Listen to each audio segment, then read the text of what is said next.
भील प्रदेश। आज भील प्रदेश की इस राजधानी मानगढ़ में मैं अपने पुरखों का आह्वान करते हुए यहाँ उपस्थित सभी आदिवासी जन समुदाय का स्वागत करती हूँ और जोहार करती हूँ।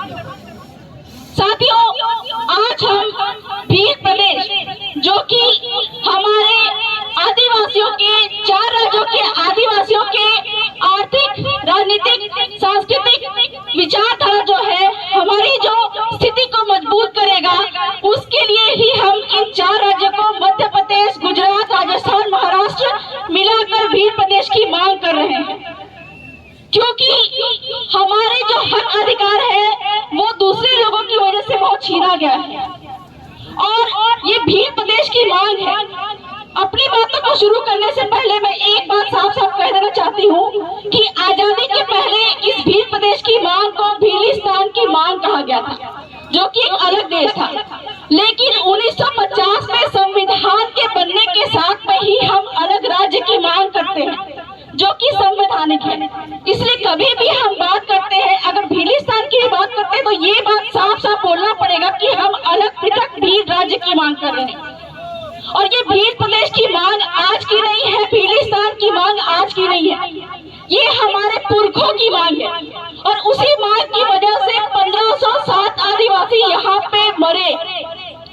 और वो जो लड़ाई थी, हमारे जो पुरखे थे और पुरखों को जो आवाहन करने वाले थे गोविंद गुरु महाराज,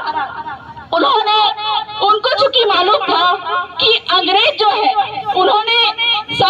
अंग्रेजों ने पूरे देश के जो भी राजनेता थे उस समय के, उनको कह दिया था, क्या कहा था कि आदिवासी हम इस देश को छोड़कर जा रहे हैं, लेकिन यहाँ के आदिवासी है, भील आदिवासी है, वो अगर चाहे तो अपना अलग देश बना सकते हैं। लेकिन ये बात हमारे भोले भाले भीलों को मालूम नहीं थी। तो हमारे गोविंद गुरु ने क्या किया कि शराबबंदी का और भक्ति आंदोलन चलाया, और भक्ति आंदोलन के नाम पे हमारे भीलों को जागरूक करने लगे और उनको यह बताने के लिए कि अंग्रेजों ने कह दिया है कि हम ये देश छोड़ के जा रहे हैं, भील अगर चाहे तो अपना अलग भीलिस्तान बना सकते हैं। ये बात बताने के लिए ही वो यहाँ पे मानगढ़ पे लोगों को इकट्ठा किए थे। और अंग्रेजों और उनके रजवाड़ों ने, जो चहेते लोग थे, उन रजवाड़ों ने, प्रतिनिधियों ने क्या किया कि 1507 आदिवासियों पर गोलीबारी चला दी ताकि भीलिस्तान की मांग दोबारा नहीं उठे। लेकिन भारत की संविधान बनने के साथ में ही और हमारे आने वाले कई पुरखों के साथ में आज मैं आदिवासी परिवार का बहुत बहुत जोहार करना चाहूंगी कि उन्होंने भीलों के लिए अलग पृथक राज्य की मांग की, ताकि हमारे लोगों का जो है कहीं ना कहीं जो हमारे हक अधिकार हमको वापस मिल सके। कहने के लिए बहुत सारी बातें हैं।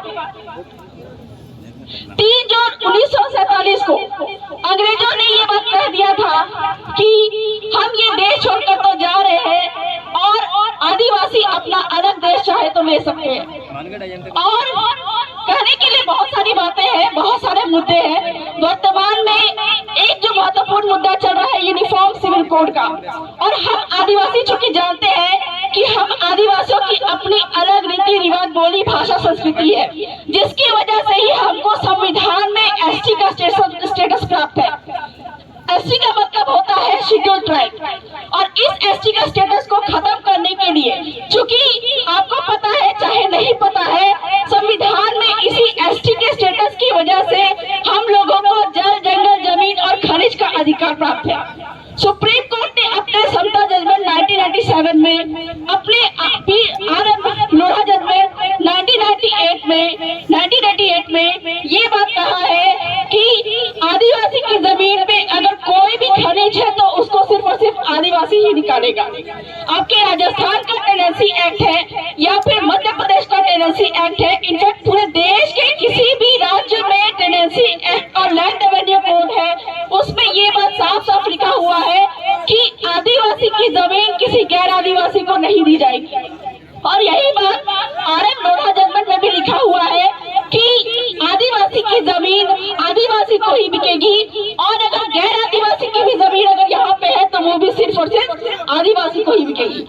और ये भी लिखा हुआ है कि आदिवासी की जमीन किसी गैर को दी जाएगी तो उसके सबसे बड़े जिम्मेदार कलेक्टर महोदय होंगे। तो आदिवासियों की जमीन अगर किसी भी गैर को जाती है तो इसके सबसे बड़े जिम्मेदार कलेक्टर होते हैं।